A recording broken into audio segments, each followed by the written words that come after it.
Girivaradari.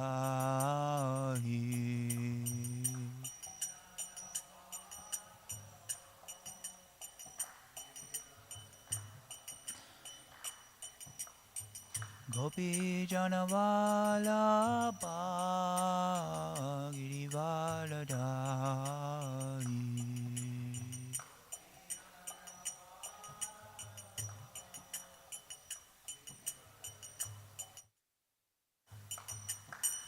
Yashodarandana Brajajanaranjana.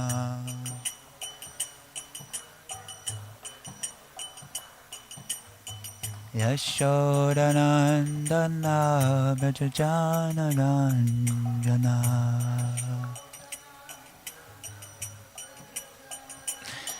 Yamunatira Vanachari.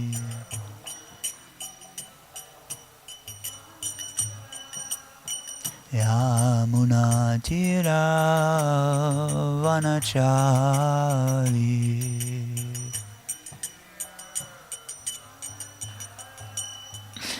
Jaya Radha Madhava Kunja Bihari.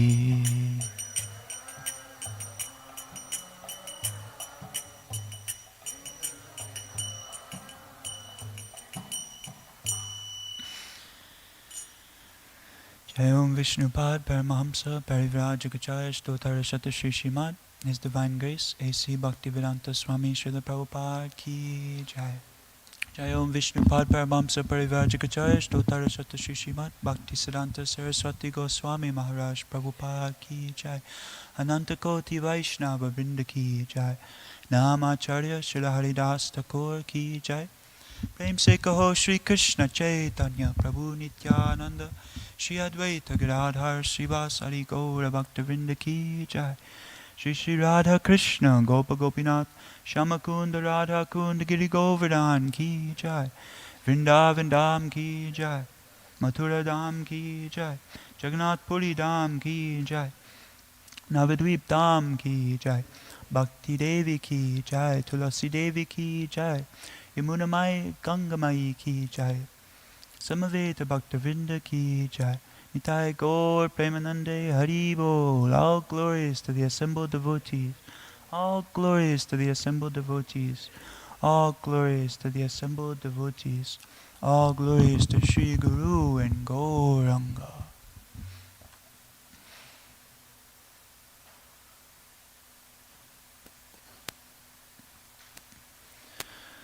Om Jnana Taryandasya Jnanandana Shalakaya Chakshurunmanitam Yena Tasmai Shri Gurave Namaha. I offer my respectful obeisances unto my spiritual master, who has opened my eyes, which were blinded by the darkness of ignorance, with the torch light of knowledge. Shri Chaitanya Manobhishtam Stapitam Yena Bhutale Swayam Rupa Gadamayam Dadati Svapadantikam Vandeham Shri Guru Shri Yuta Padakamalam Shri Gurun Vaishnavamscha Shri Rupam Sagrajatam Sahagana Raghunatam Fitam Tam Sajivam Sadadvaitam Savadutam Parijana Sahitam Krishna Chaitanya Devam Shri Radha Krishna Padan Sagagana Lalita Shri Vishakanvitamscha Namom Vishnu Padaya Krishna Prishtaya Bhutale Shrimate Bhaktivedanta Swami Nitinamane Namaste Saraswati Deve Gauravani Pracharine Nirvishesha Shunyavadi Bhaskacharya Shatarine Vanchakalpatarubhyascha Kripa Sindhubhyevacha Patitanam Pavanebhyo Vaishnavebhyo Namo Namaha Tapta Kanchana Gaurangi Radhe Vrindavaneshwari Rishabhanu Sute Devi Pranamami Hari Priye Namastistam manuapi sachibhutam atasvarupam rupam tasya kacham muruparimmaturim gostavatim Radhakundam girivadam aho radhika madhavasam prapto yasya prahita kripaya shri guru tam namosmi. Hare Krishna, dear devotees. Thank you for being here this morning. So I would just like to start off by reciting a verse given by Krishnadas Kaviraj that is pretty appropriate, I would say, for my current position. Won't I be the cause of great laughter for the Vaishnavas who always play in the nectar ocean of Sri Krishna's pastimes? But even though I am incompetent, mediocre, and less intelligent, and unqualified, I desire to taste that nectar. May the lowly words of a great clown like me cause laughter and joy to the Vaishnavas of Braj, whose minds are absorbed in the dance-like pastimes of Sri Krishna. Although I am dull-minded, my lowly words about the Lord's pastimes may be likened by the saints, since it is said in Śrimad Bhāgavatam that every word about the Lord's activities, though imperfectly composed, will destroy the sins accumulated by humanity. May the saints give a place on the shore of the lake of their ears to nourish this cow of mine, which is heading towards Gokula, but is afflicted by the wandering over the desert of my mouth. So in all humility, let us try to take shelter of His Divine Grace, A.C. Bhaktivedanta Swami Srila Prabhupada, and our disciplic succession. I please pray that they may empower me to speak something of value in front of the Vaishnavas today. So today we are continuing with Canto 4 of Śrimad Bhāgavatam, Chapter 9. We'll be reading text 42 through 44. So please be patient if I butcher the Sanskrit. I don't mean to, but I'm trying my best. We're not Sanskrit scholars here. At least not all of us. Tam him, Dhruva Maharaj.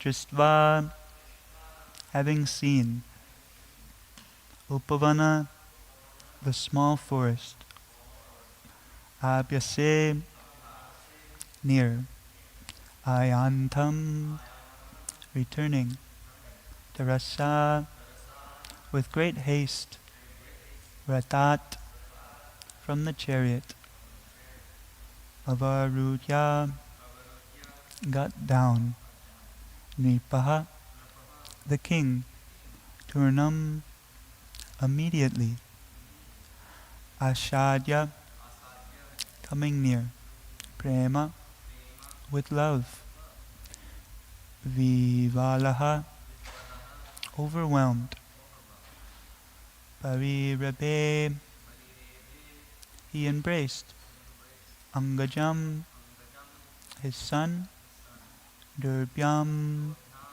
with his arms, Dirga, for a long time, Utkanta, anxious, Manaha, the king, whose mind,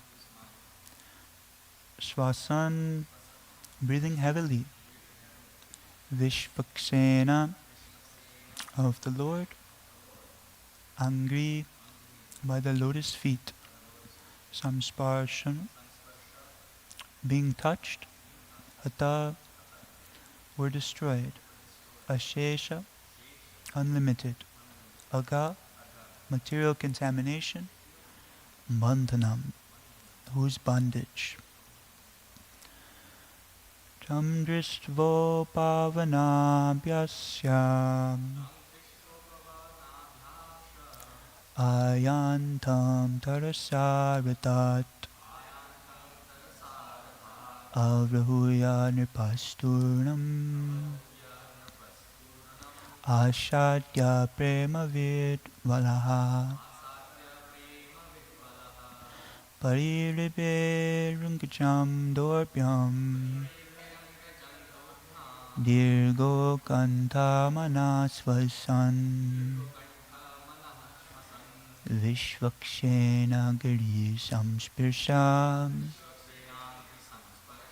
Hata Sheshagrabandhanam Tam Drisvo Panvarabhyasya Ayantam Tarasaritat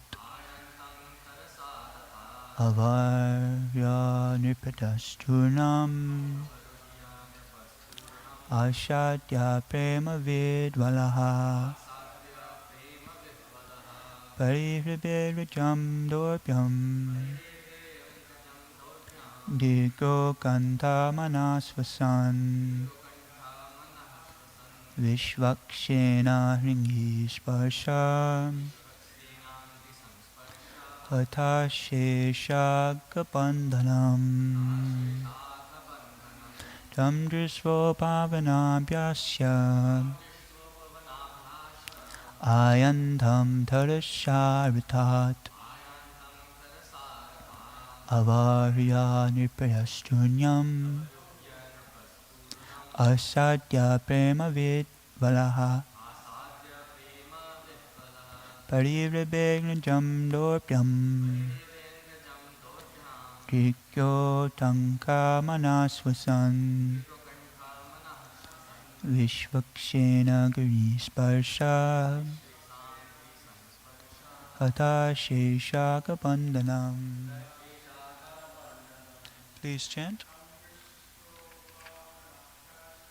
Tam Drisho Pavanaprasya Ayantam Tarasaritat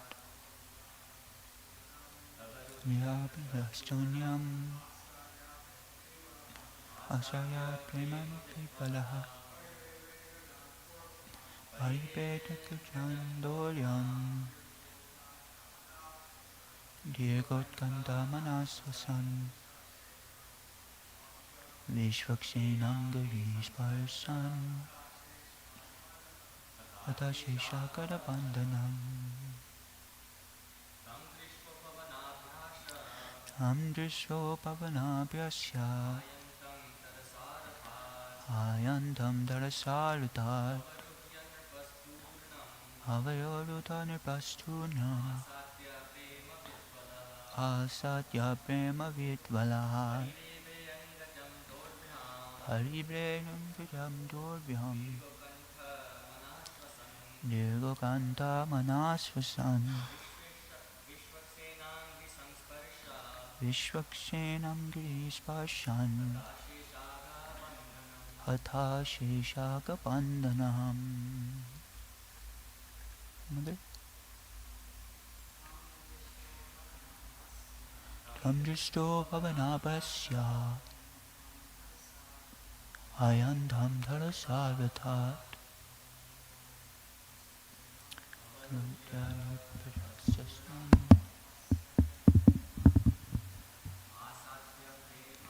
Kalaha Haribeningam Yoyam Dikokanta Kanasasan Vivikshinasimasham Etansheshabdapandhanam. Translation given by His Divine Grace A.C. Bhaktivedanta Swami Srila Prabhupada. Srila Prabhupada Ki Jai. Upon seeing Dhruva Maharaj approaching the neighboring small forest, King Uttanapad with great haste got down from his chariot. He had been very anxious for a long time to see his son Dhruva, and therefore with great love and affection he went forward to embrace his long-lost boy. Breathing very heavily, the king embraced him with both arms. But Dhruva Maharaj was not the same as before. He was completely sanctified by spiritual advancement due to having been touched by the lotus feet of the Supreme Personality of Godhead.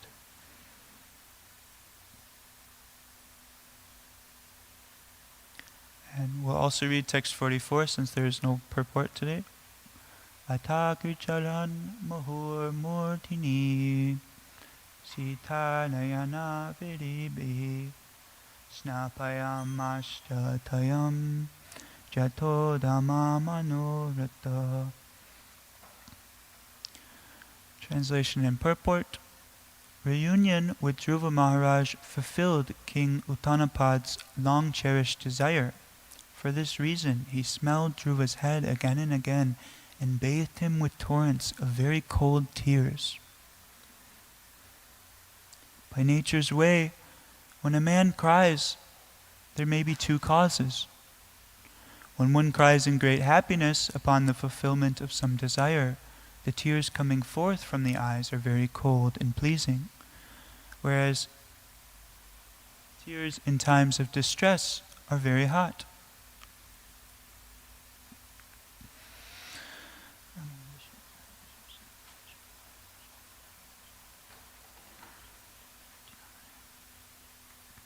Hare Krishna. So, after months of very, very intense penance that Dhruva Maharaj was performing, he was finally granted the great boon to see Lord Vishnu face to face by rendering these very intense austerities. So when he was meditating in the forest and rendering these severe austerities, he was meditating on Lord Vishnu in the heart. And the Lord, in fact, came before Dhruva Maharaj. He came in his majestic four-armed form, holding a conch, a club, a disc, and a lotus. Wearing different divine ornaments, he appeared before Dhruva Maharaj. So he is very, very, very fortunate. In fact, one of the most fortunate to have such a thing happen. Dhruva Maharaj, although he was just a young boy at the age of 5, he experienced deep spiritual fulfillment through this experience of experiencing Vishnu himself. And that point in Dhruva's life, it really marked a turning point in his life, experiencing this. So what began as a desire for material gain, he wanted to accumulate a palace greater than his father's. So he went to the forest to do this austerity. So at first, this was a material pursuit, or it was motivated materially. Krishna gives in the Gita 4 different ways that we can come to him. And one of these ways is somebody is inquisitive of wealth, or they are in distress, or they are searching after God, or they want some knowledge. So we can understand that this one, the reason that Dhruva Maharaj came to practice these austerities and penance in the forest, doing spiritual practice, it was for a palace, it was for wealth. So this is a very nice example given in the Śrimad Bhāgavatam of how all of us, we originally come with so many different desires on why we want to take up this Krishna consciousness process. Some of us may come for prasadam, some of us may come for the nice kirtan or the friendly association. We may have felt, I never felt I met a real person before meeting a devotee. So I finally felt at home when I met the devotees. There's so many reasons why devotees come. But those reasons are not often why we stick around. The initial reasons, they need to become purified after intense service to Guru and to Nityananda Prabhu and Lord Chaitanya and our acharyas.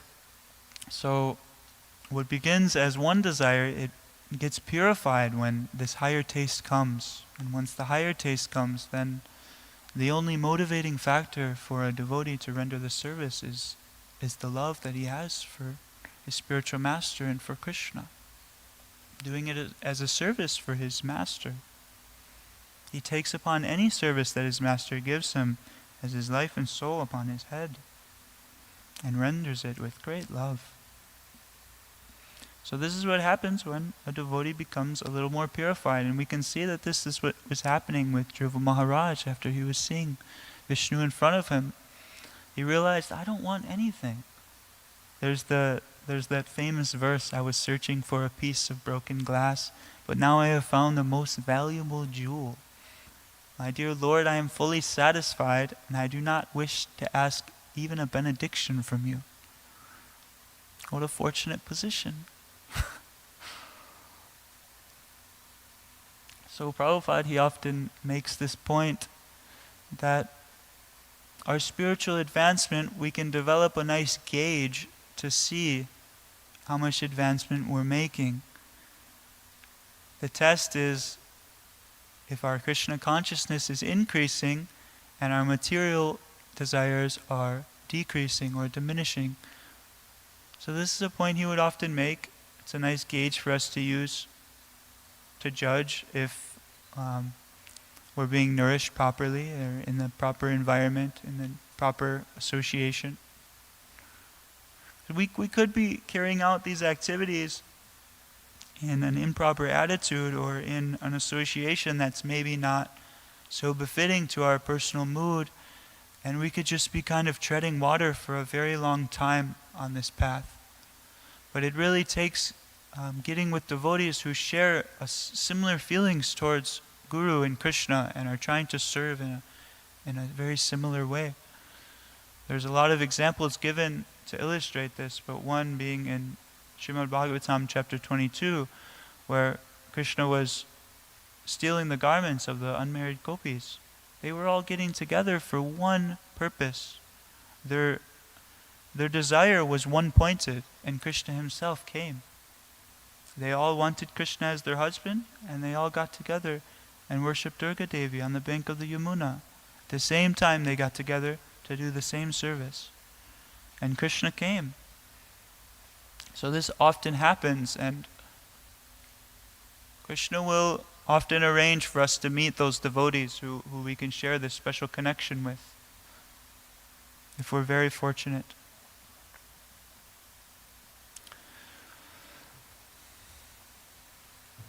So this verse is illustrating King Uttanapan's anxiety over not being with his son Dhruva Maharaj and then finally meeting him.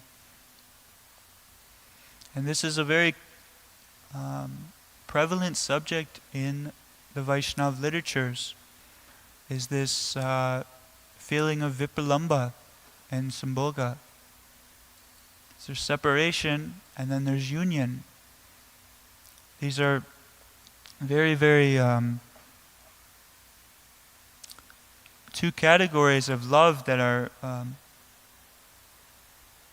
expounded on by Raghunath Das Goswami, Srila Rupa Goswami, and mostly propounded by Lord Chaitanya Mahaprabhu, this vipralamba and sambhoga, love in separation and love in union. Without one, we can't actually have the other. And we see Dhruva Maharaj, he was experiencing separation from his son while he went to the forest, and now there is sambhoga again. There is union.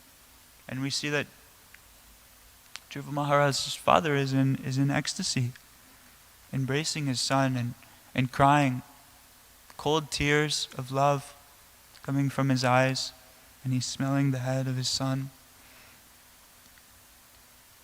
The pain of separation, of being away from the beloved, it makes the reunion even more ecstatic.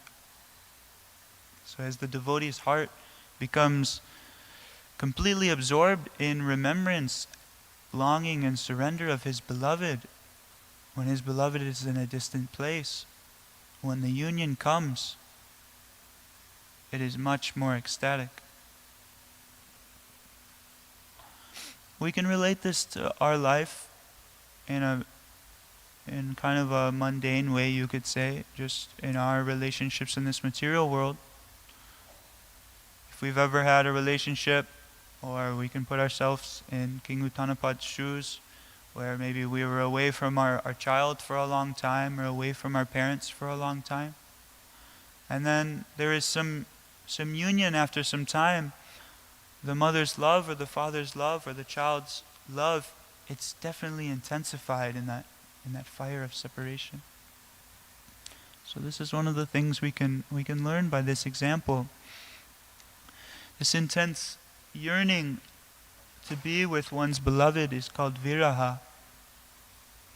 And it's considered a higher and more refined state. In its higher and more refined state, it becomes prema, this viraha. So this longing to be with the loved, it matures into more heightened states of devotion. And this is what Srimati Radharani and Krishna are going through time and time again, day in and day out. This constant vipralamba and sambhoga. It is in fact why Sri Chaitanya Mahaprabhu came here, to experience that love in eternity.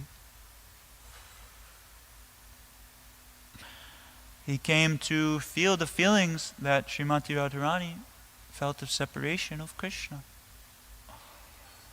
And this becomes more and more refined in Mahaprabhu's time at Jagannath Puri, where he is going through these very intense states of separation of love of his Lord.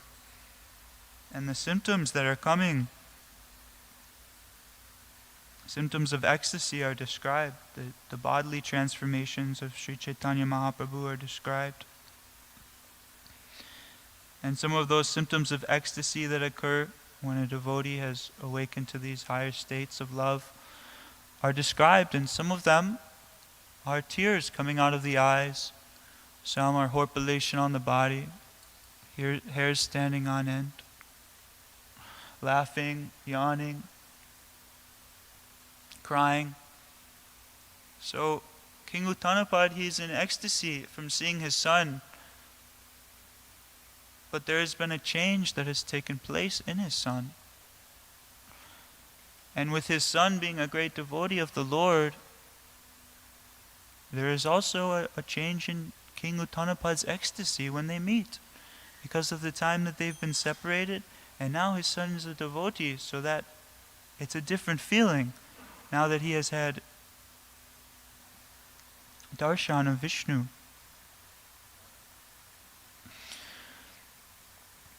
Often this vipralamba and sambhoga are described in relation to Shringara Ras, or like the conjugal pastimes of the Lord and his devotees. But it is not limited to just Madhurya. Other relationships can have this union and separation as well, like we're seeing here. This is a nice example.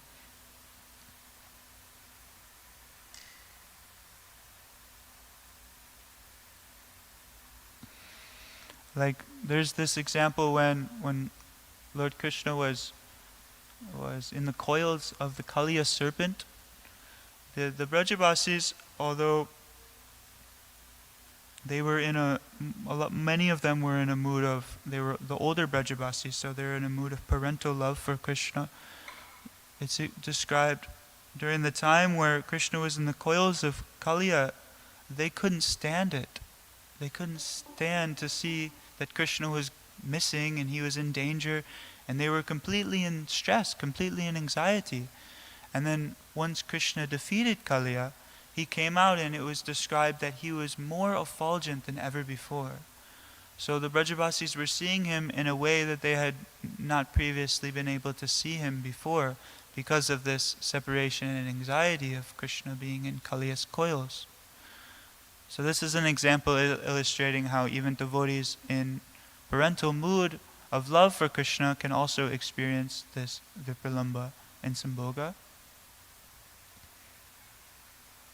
There's the classic example given in the Ramayana when King Dasarath, when Lord Ramachandra leaves, King Dasarath's lamentation is described. And this lamentation is very deep. In fact, King Dasarath, he can't even stand to go on living his life. He's so much in distress from having his son leave to the forest. And Lord Ramachandra went peacefully with his brother and his wife to the forest. Dasarath simply couldn't handle this, and his longing was too great for him to even stay in his body. And he gave up his body shortly after Ram departing to the forest. So just imagine these feelings of being completely heartbroken and having your only life and soul leave. Mother Sachi had to experience a similar thing. The mother of the universe. Mahaprabhu came and he spent time with her, and everyone else in her life left. Her husband passed away. Her older son left. The only thing she had left was Mahaprabhu. That's it. Her baby Nimai. And after he got back from Puri, a big change came in him. He was not the same. Just like Dhruva Maharaj here. Mahaprabhu, he experienced the Lord when he was in Puri, and he was never the same. Dhruva Maharaj, he experienced the Lord in his tapasya, and he came back, he was never the same. And so Mahaprabhu, he left home. And think of what Mother Sachi was going through. Just unable to do anything, her lamentation. It's very deep. So this is a very much reoccurring theme. There's another example I just thought of Nitai. Nitai, he was, in his childhood pastimes, he was engaged in carrying out so many of Krishna's pastimes in the forest with his friends. Sometimes he would shut off all the lights in Hadai Pandit's house and Padmavati Devi's house, and they would enact Lord Krishna's birth. He would have some of his friends dressed up as Vasudev, and they would have a doll as Krishna, and have him carry him over the waters. There'd be so many different plays or pastimes that Nitai and his childhood friends would enact. Killing of the Dhenukasura demon, Aristasura, Agasura. All of these different pastimes, Nitai, he already knew them in his heart. And all of his friends, they already knew them in their heart.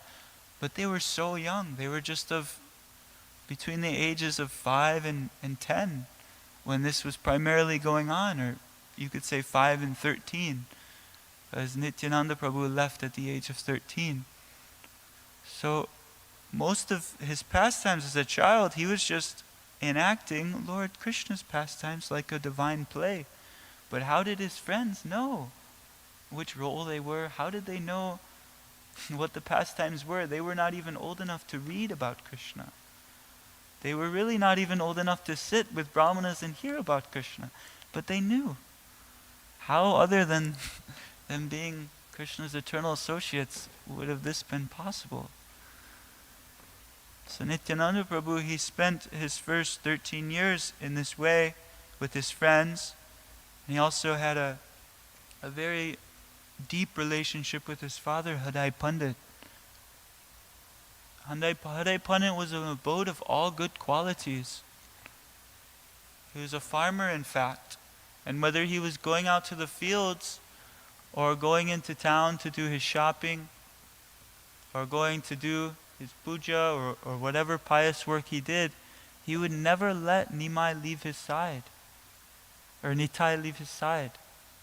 His beautiful son, he could never let him leave his side. Wherever he was going, he would always be looking back, making sure he sees Nitai, because he had so much love for his son. They were father and son, they were best friends, they were everything to each other.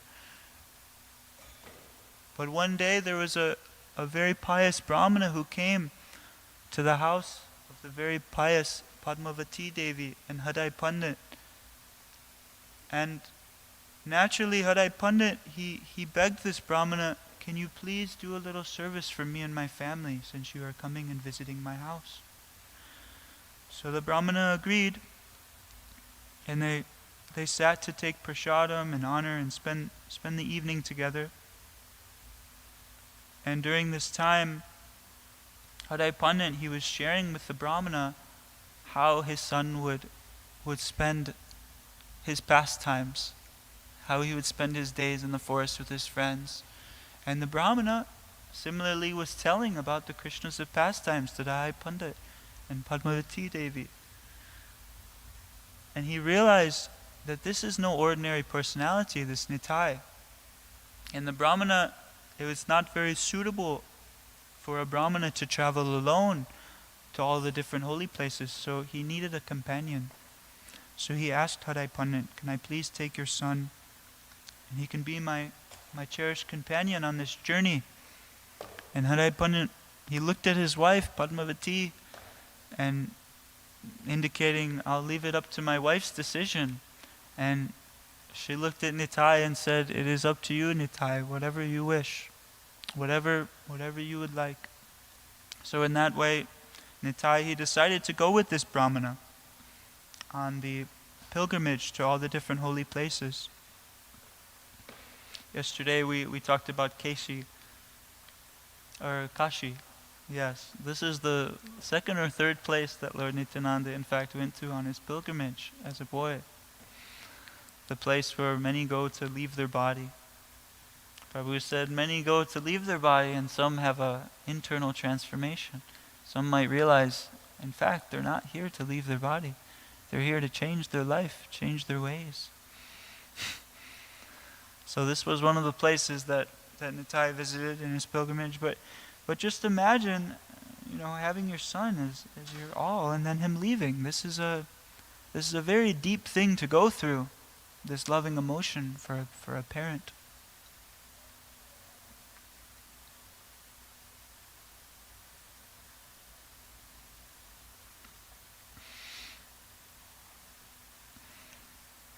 So Krishna, he goes through these pastimes continuously in different varieties to demonstrate this samboga, this union and vipralambha, separation between his devotees, to show that in fact this is the way to taste the highest spiritual rasa, love and separation from Krishna. This is what Mahaprabhu came to give us. There's this point of very cold tears. This is an interesting point. So Dhruva Maharaj, it's understood that Prabhupada makes in the purport that cold tears are in times of happiness and warm tears are in times of distress. Sometimes cold and warm tears can simultaneously come at once, depending on the devotee's emotions. Like when Uddhava, when he was going back to Mathura to be with Krishna right after he spoke the last of the letters to the gopis. He went back to Mathura to be with Krishna, and Krishna was there under a tamal tree. And Uddhava he had so many mixed emotions about seeing his good friend Krishna that he was bathing the Lord's feet in his tears, and it was described as some of those tears were cold and some of those tears being warm, showing that he had mixed feelings about being with Krishna. And then smelling the head is usually an indication of parental vatsalya ras. It's often I often hear Nanda Baba smelling Krishna's head. That's a pretty common thing, or Mother Yashoda smelling Krishna's head. They do before Krishna goes out to play with his friends in the forest, or upon greeting him when he returns. There is also the instance of Nanda Baba placing Krishna on his lap after Krishna killing Putana, and Nanda Baba smelling Krishna's head in total bliss. So this is maybe not so common in the West, the smelling of the son's head. It's similar to, like, in the West, maybe the father or the mother would kiss their child. I don't think that's so common in the Vedic culture, right? There's not so much kissing. Whereas in the West, it's kind of a similar thing. Like the father may kiss the son's head or kiss him on the cheek. Or the father and mother in Vedic times might smell the son's head. It's a sign of extreme affection and love for their son.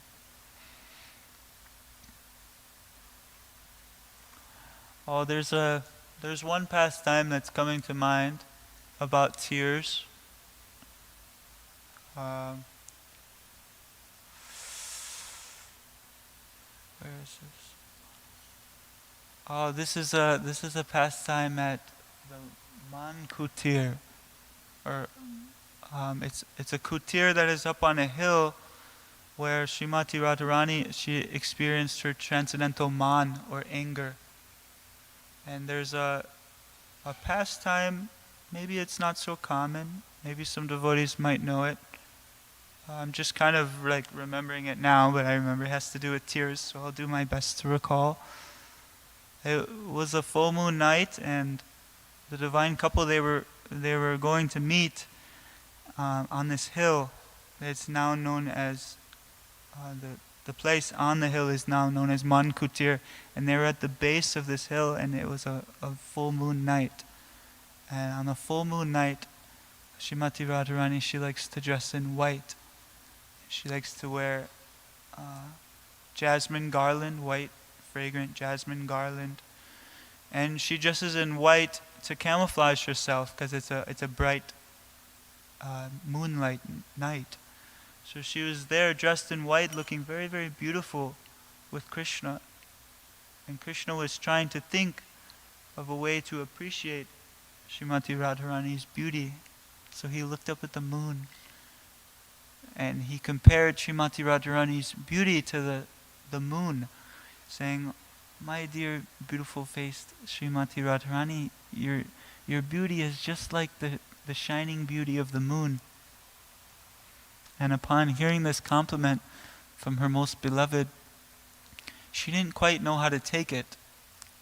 So she kind of sat back and she looked at the moon, and she started contemplating, there's all these spots, there's all these blemishes on the moon. So what is Krishna saying? That I have a spotty face? That I have blemishes on my face? So she actually got quite upset. She perceived this compliment in a way where it was upsetting to her, and she started experiencing this transcendental man, or anger. And this anger, it's not categorized as an anger that we experience on a material platform. Like the anger that we experience, it is only related to like me and mine, and whenever there is a disturbance in my own field of activity or my own sense pleasure, I'm going to get angry. That is how we experience anger. But Srimati Radharani, when she's experiencing this mana, it is anger in a way that she's experiencing this emotion to heighten or give transcendental diversity to the loving exchange between her and Krishna. So she's experiencing this anger, and Krishna, he's really experiencing sorrow from seeing Srimati Radharani angry and taking this compliment in a different way than Krishna intended. So I'm trying to remember if I think it was Lalita who was present in this pastime, not Vishaka. I think it was Lalita. And she was trying to understand, is Krishna really upset? Is Krishna really, he's really playing into this exchange that Srimati Radharani is pulling. So is this legitimate or not? And so Lalita, she actually saw that Krishna was crying tears of seeing Srimati Radharani in a distressed condition. And she actually collected some of Krishna's tears to see if he was in fact upset or if he was not. and she tested to see if these tears were warm or cold, and the tears were warm, so she could understand that, in fact, Krishna was upset. So this is another pastime that comes to mind to do with the tears.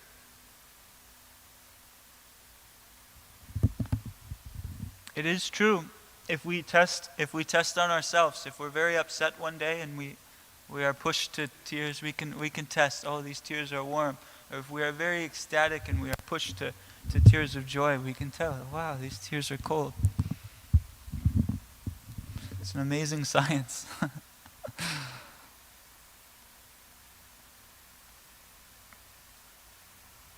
So this change that happened to Dhruva Maharaj,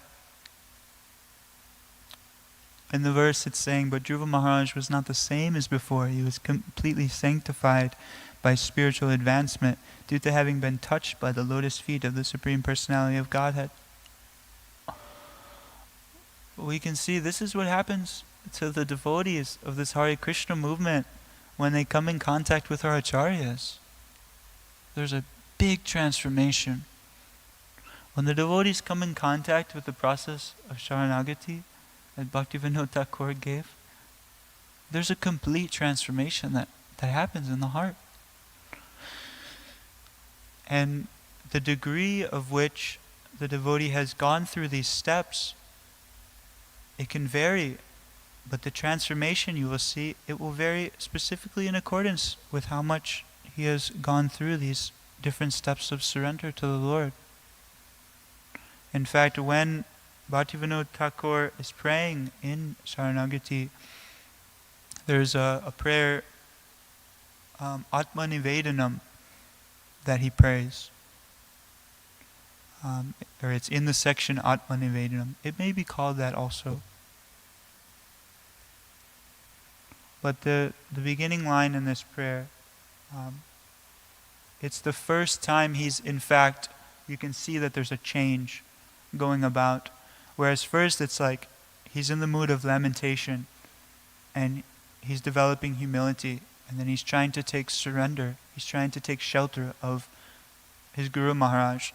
And then he's realizing, or he's coming to the state of where the transformation has taken place, and he's describing this. In this line, some of these lines, it's a much different mood. They're reading, your two lotus feet are reservoirs of nectar that bestow freedom from lamentation and fear. Now by taking refuge of them, I have given up the fear of worldly existence. And he speaks about his bliss upon coming to the lotus feet of the divine couple and devotional service. So first he's describing his lamentation and his fallen condition, and then the change has taken place, and then he's describing his bliss in his life of devotional service. So we can see here in the lives of our acharyas, by taking this up and having darshan of the Lord, that a change does in fact take place, and this change we can be expecting, we can be waiting for, we can be longing for. We can use this to develop our transcendental lamentation and our hankering to a further level. When will that day become mine, when this change will take place? When I will actually have a taste for this devotional service, taste for the holy name. So we have about 5 minutes left. So do any devotees have any nice comments, corrections, or questions on this wonderful verse today?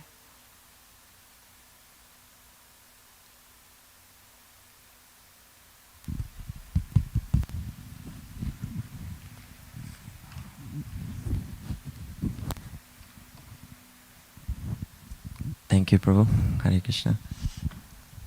I was reflecting on something that you mentioned about the this reoccurring theme of different relationships, especially like the heart-rending experience of a parent losing their child or things like that. And I was thinking about that actually these different rasas or different relationships are really the only attraction that there is in the material world. If you see any single movie, it's one of these relationships. It's one of these rasas. And more or less, it's always the same story. The boy got the girl, and then the girl left him, or the other way around. And then, he's heartbroken, and he's trying to figure out how to get her back. And then he, kind of wins some, and he loses some. And then finally they get back together, and then it's happily ever after, for example. Or whatever. If it's a tragedy movie, then the father and mother, they have a child, and this child is like their most darling. And then the child gets, leukemia or something, and then it's all so horrible. And it's always more or less the same, stories and the same rasas in a non-transcendental way, because that's the only real attraction that there is in the material world, is in these different rasas. So I thought that was an interesting point that you brought out. Hare Krishna. Hare Krishna. Yeah, thank you, Prabhu. It's very true, isn't it? Thank you, everyone, for being so patient. Surely the roles, I feel, should be switched. You guys should be up here giving class, and I should be listening. But this is what Krishna has arranged. So thank you for your patience and your tolerance. I have a quick question. Yeah, Prabhu. Thank you for your wonderful class, Prabhu. Very nice. You said that these moments of separation are experienced primarily in the Madhurya rasa, but then you also give examples of Vatsalya rasa and then also Sakhya rasa. But also it's also present in Dasya rasa as well sometimes, right? Yes. Yes. In all of the rasas, in fact, it's there. In fact, even we think of like the rasa of neutrality. Well, I guess if we're speaking of Goloka, it's non-existent there. So like even the trees and the flowers they do everything with their emotions. Even the wind is a great Rasika Bhakta in Goloka. Everything is being done with their feelings. So the different plants and creepers that are present there at the time of Krishna carrying out his pastimes, they are too feeling different transcendental feelings of separation and union with the divine. And due to their feelings is what qualifies them to have that position of a flower or a tree. All the devotees, they often want to be a very big position with Krishna, but just the humble position of a blade of grass or a tree is like so exalted. I mean, we see like Madhavendra Puri Prabhu, he's a Kalpavriksha tree. We often don't think, I want to be a tree for Krishna, but he was one of the most exalted devotees that have come, so we can see even those like non-moving living entities in Goloka also experience these feelings to a very high regard. So it's present in all rasas. It's mostly described in Sringara rasa, I think, because our acharyas are in that rasa, So often they're describing from the Madhurya. But this union and separation, it's present in, as far as what I've heard. Hare Krishna. Yes, Prabhu.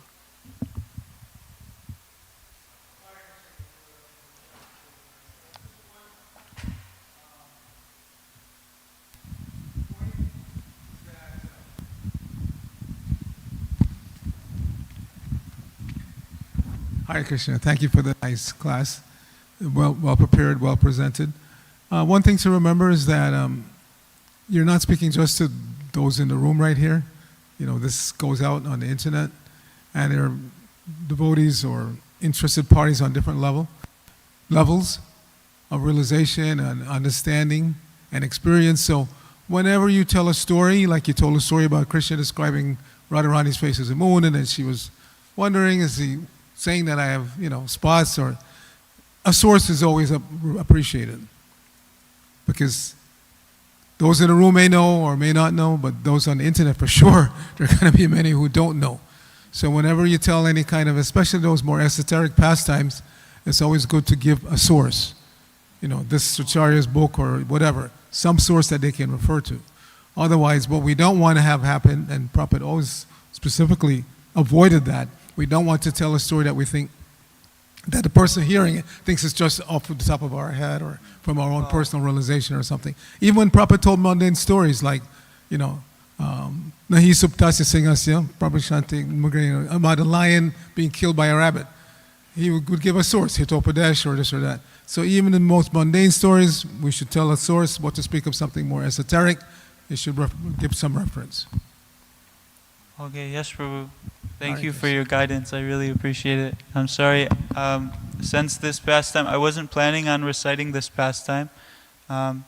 It's certainly not off the top of my head, but I can find the source right now if you want to wait, or I can give at a later time. Okay. Yes, Prabhu.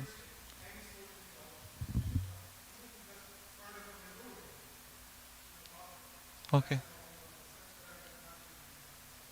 Okay, Prabhu. Alright, thank you. Okay, anyone else?